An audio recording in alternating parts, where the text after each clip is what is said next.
I bought some exogenous ketones because this guy keeps talking about them This, which is what they call an exogenous ketone product. and how they might help with your performance. So I thought I'd give them a try. In this video, we're going to talk about if you're quite literally pissing away your money and when you might want to give them a try. In order to do that, we're going to talk about what are ketones, how we use them, and when in that ketosis journey, exogenous ketones might be the most valuable to have in your diet. We're also actually going to talk about these. This is the piss test to see if you're in ketosis, because actually the biology of how these work gives us good value and insight into exogenous ketone. The purpose of this video is to save you and me potentially quite literally pissing away our money. So by the end, you'll know if you want to buy these, when to consume them, and when definitely not to consume them, which I think probably a lot of people are. These things are not cheap, especially the one that Stephen Bartlett promotes and the company he's an investor in. So we want to be making sure we take these when we're actually seeing some benefit. So number one, what are ketones? Ketones are actually just an energy, a fuel source that your body uses, similar to glucose that you might be familiar with, that your body uses to do things. We also use ketones, which is essentially just a big fat molecule broken down by the liver into much smaller pieces. That's the way you can think about it, at least. Number two, how does the body use them? Well, the body has a primary fuel source, and that's carbohydrates, glucose, because it's so easily available in our bloodstream. And the body just prefers it because it's much quicker to use when it needs energy. Our body is also always producing ketones in the background as a secondary source when it's breaking down fats into ketones. But it is a secondary source, and that's an important factor when talking about taking exogenous ketones, because our body is going to use carbohydrates first. And that's basically when people go through a journey of trying to be in ketosis, they effectively cut out carbs.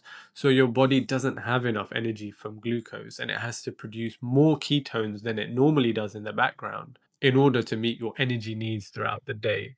And what happens during the process of ketosis is that you increase the amount of ketones your body produces, and your body goes from using glucose as a primary fuel source to eventually starting to use ketones as a primary fuel source. So the thing to understand here is your body does use two fuel sources, glucose and ketones, but primarily it likes to use glucose. And most of us, if we've not tried, are in a state where our primary fuel source for our body is glucose, and our much slower needs are coming as a secondary source from ketones.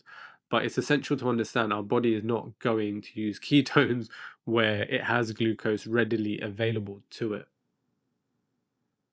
So number three, when are we likely to benefit from these exogenous ketones that we can take? And the thing to remember here, exogenous just means we're taking ketones from outside of our body. Like I said, our bodies produce ketones. So we break fats down into ketones. It's done by the liver. So you're producing these right now, just probably in small quantities if you're not keto adapted. And the key element for that, and why we're going to talk about these in just a second, it's important to understand that if you are not in a keto adapted state, then your body is going to primarily use carbohydrates, even if you might drink something like a keto coffee. I've actually put some of those ketos in here this morning, which I'm going to talk about in a minute. When you get more into a ketogenic state, and I'm actually going through a keto diet at the moment, so subscribe, follow along if you want to hear more, because I'm going to do loads more videos on it, because it's been a useful and interesting journey. But ultimately, if you're just taking exogenous ketones and you're not keto adapted,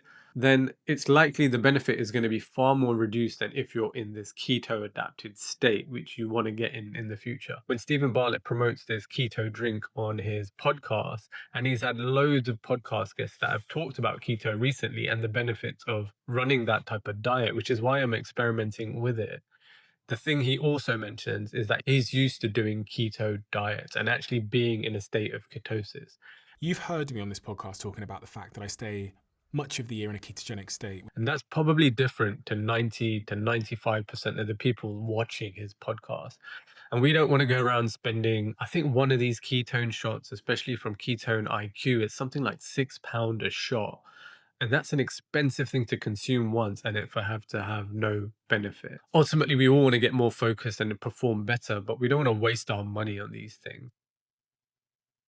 And the reason I wanted to talk about these strips, so these strips actually measure the amount of ketones in your urine. Right now, I am producing a whole bunch of ketones, and this urine test tells me I am in ketosis. What's important about these strips and how I learned the importance of when to time exogenous proteins is that right now I am pissing out a whole load of ketones, and this urine test is detecting that.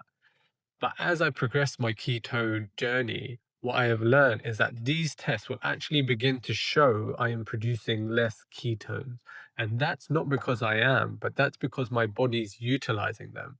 So these urine tests, if you happen to be on a keto journey, and like I said, please subscribe, follow along, because I'm going to be posting way more on this because I'm super interested in it. But as I progress my keto journey, I'm actually going to be able to measure my ketones less using the urine test. And I might have to invest in something that measures ketones in my blood because my body will use the ketones and it will stop pissing them out. So at the moment, I'm running a calorie deficit and I know it. So my body, technically, if it was using the energy, the ketones, I would not be urinating them out. But what's happening at the moment is my body is transitioning into a state of ketosis, and my body is still using glucose that it's available to get from my bloodstream, and my liver can still produce it. But I'm also producing ketones in a higher amount because now I'm at the end stage of this urine test. But my body, the parts that need to utilize these ketones, like my brain, that's meant to give me the improved focus and performance, actually haven't got to a state yet where they can use it. So I'm still transitioning into this keto state, and eventually this might start showing that I'm not in ketosis. When obviously I still will be because I'll be following a keto diet, but my body would have just got way better at actually using ketones. So the reality is, I've put my exogenous ketones in my coffee this morning, and just a little tip for you, I quickly Googled if they would be destroyed by me putting them into a hot coffee, and it said yes. So this is just a failed experiment in itself because I poured boiling hot water in this. So if you're going to add exogenous ketones to a coffee, do it when it's warm. But ultimately, if I had done this effectively, I would just be effectively just pissing these out. And this would be picking up on it later on in the day, showing that I'm in a state of ketosis. This is picking up the fact that I am actually excreting ketones that I haven't used in my body. And right now, I know I am running energy deficit. So my body should be using that energy more efficiently. So ultimately, I think the thing to take away here is we all are different. So you may want to experiment. You may want to just try some exogenous ketones if it's not too expensive for you and see how you feel. There's obviously going to be the placebo effect, but also it makes more sense if you're going to do this to try and actually get into a keto state, which can take anywhere between 1 to 2 to 4 weeks to really fully adapt. And then your body's going to start to use these ketones that you may take exogenously and also produce. But when you're in a state where your body is far more used to and likely to use glucose as a fuel, we can also assume your brain, which likes the easiest fuel source, so in this case, it would be glucose if you're not keto adapted. It's unlikely that these ketone bodies are going to be massively useful to you.